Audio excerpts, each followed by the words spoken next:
مروا صاحب، آج جو حکومت نے کیا اور عدالتی حکم کے باوجود کیا، آپ نے بھی اس حوالے سے ایکس پر پوسٹ کیا اور اس کو کنڈیم کیا، مگر یہ سٹیٹمنٹ نہیں ہے حکومت کی طرف سے کہ آنے والے دنوں میں اگر آپ ایک بہت ہی کوئی احتجاجی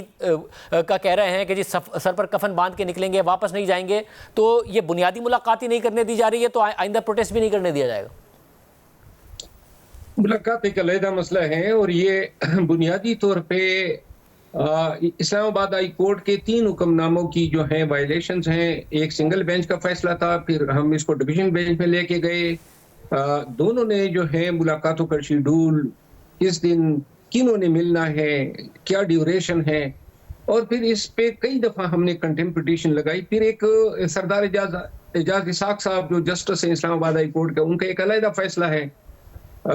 ان تمام فیصلوں کے باوجود اور توہین عدالت کی کارروائیوں کے باوجود آج جو جس بونڈے طریقے سے انہوں نے دفعہ 144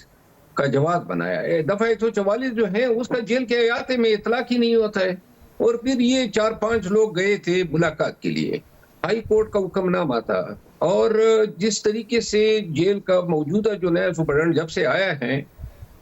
یہ حضرت لائی اسی لیے گئے تھے کہ کسی بھی طریقے سے جو ہے خان صاحب کو زج کرنا ہے، پی ٹی آئی کی قیادت کو،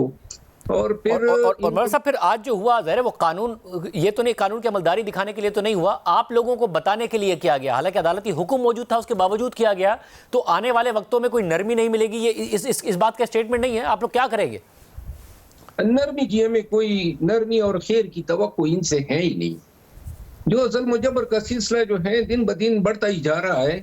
تو لہذا اب ہمارے کوئی غلط فہمی میں ہم نہیں ہیں کہ کوئی انسانیت کی رقم جو ہے رمق ہمیں دیکھنے کو ملے گی۔ ہمیں جو دیکھنے کو ملے گا وہ یہی جبر، ظلم، فسطائیت، اور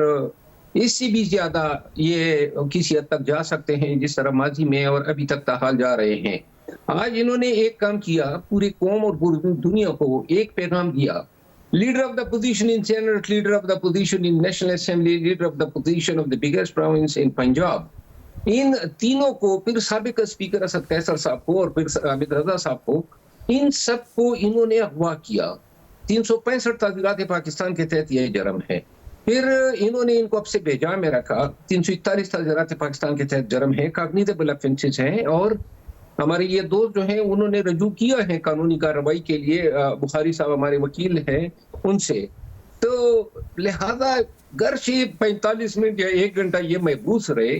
لیکن پوری دنیا کو اپنے ہی چہرہ انہوں نے جو ہے بدنما کر کے پیش کیا۔ اس سے کیا ہم نے ڈرنا ہے؟ اور مگر اس سب میں اب آگے پھر ہوگا کہ جب آپ کہہ رہے ہیں ہم ڈریں گے نہیں، آگے بڑھیں گے، اب حکومت کہہ رہی ہے جو سر پر کفن باندھ کر اور پھر واپس نہیں جائیں گے، ساری باتیں ہیں، اس کا مطلب ہے پھر ریاستی ادارے سختی بھی کریں گے، یہ حکومت کی طرف سے کہا گیا ہے۔ آپ نے کہا تھا کہ جی بہتر ہے کہ ہم دھرنا دیں، 3 لاکھ لوگ باہر نکلے، سلمان اکرم راجہ صاحب نے بھی کہا تھا عوام کو نکلنا پڑے گا، مگر سوابی میں بھی کوئی حتمی نہیں اعلان کیا گیا، جس کے بعد کچھ پارٹی کے رہنما بھی کہہ رہے ہیں کہ کارکن ایکسپیکٹ کر رہے تھے کہ کچھ کیا جائے۔ آپ کو نہیں لگ رہا بار بار تاریخ دینے سے کارکنوں کے اندر بھی جو ایک کریڈیبلٹی لیڈرشپ کی خراب ہو رہی ہے اور حکومت کا بھی خوف ختم ہو رہا ہے؟ تو آپ کوئی اور راستہ اپنائیں، یہ زیادہ بہتر ہے، کیونکہ حکومت کے لیے ہم سے انگیج کریں، بیٹھ کے بات کریں تو ہی بات آگے بڑھ سکتی ہے، اور ہر چیز پر بات کرنے کو ہم تیار ہیں۔ شاذیب اس طرح ہیں کہ لوگوں کو پہلے تانے، کچہری، پولیس، FIR ان سے ڈر لگا کرتا تھا۔ 2-2.5 سالوں میں انہوں نے اپنی محنت سے اس ڈر کو خود ہی دور کر دیا ہے۔ اس طرح بھٹو کے زمانے میں، ذوالفقار علی بھٹو مرحوم کے زمانے میں جو ہیں، جب انہوں نے وزیرستان میں فوج بھیجی تو اسی وقت جو ہے یہ آخری ہتھکنڈہ ہو سکتا تھا۔ لہذا اب جو انہوں نے یہ کیا ہے، خوف تو انہوں نے خود ہی ختم کر دیا ہے۔ دوسری بات یہ ہے کہ جو آپ فرما رہے ہیں، یا تو یہ جاری رکھیں گے ہمیں ڈرانے کی کوششیں اور کاوشیں، اور اگر ہم ڈر جاتے ہیں تو یہ کامیاب، اگر ہم نہیں ڈرتے ہیں اور ہم بھاری تعداد میں نکل آئیں تو آپ یاد رکھیں، آن ریکارڈ میں کہتا ہوں کہ پھر یہ خود ڈر جائیں گے۔ مگر بر صاحب ان کے ڈرنے کے لیے لازمی ہے نا کہ جب آپ بار بار کہتے ہیں بڑی تعداد میں نکلنا، تو وہ کہیں نہ کہیں نکلیں ہیں۔ صرف خیبر پختونخوا میں نکلنے سے آپ کو لگتا ہے کہ کام بنے گا؟ سوابی میں جلسہ کر لیا، کہیں اور بھی کر لیں، جب تک پنجاب آپ کے ساتھ نہیں آتا یا دوسرے صوبوں سے لوگ نہیں نکلتے، اس وقت تک آپ کو لگتا ہے کہ یہ ڈریں گے آپ سے؟ میرا خیال ہے کہ ہمیں پاکستانی چاہیے، 2 لاکھ 3 لاکھ پاکستانی نکل جائے چاہے کسی بھی علاقے سے ہو، کافی ہے۔ اور پنجاب بھی نکلے گا جس طرح 8 فروری کو نکلا، خلاف توقع اپنی تاریخ کے برعکس نکلا۔ 8 فروری کو جو انہوں نے چپیڑ ماری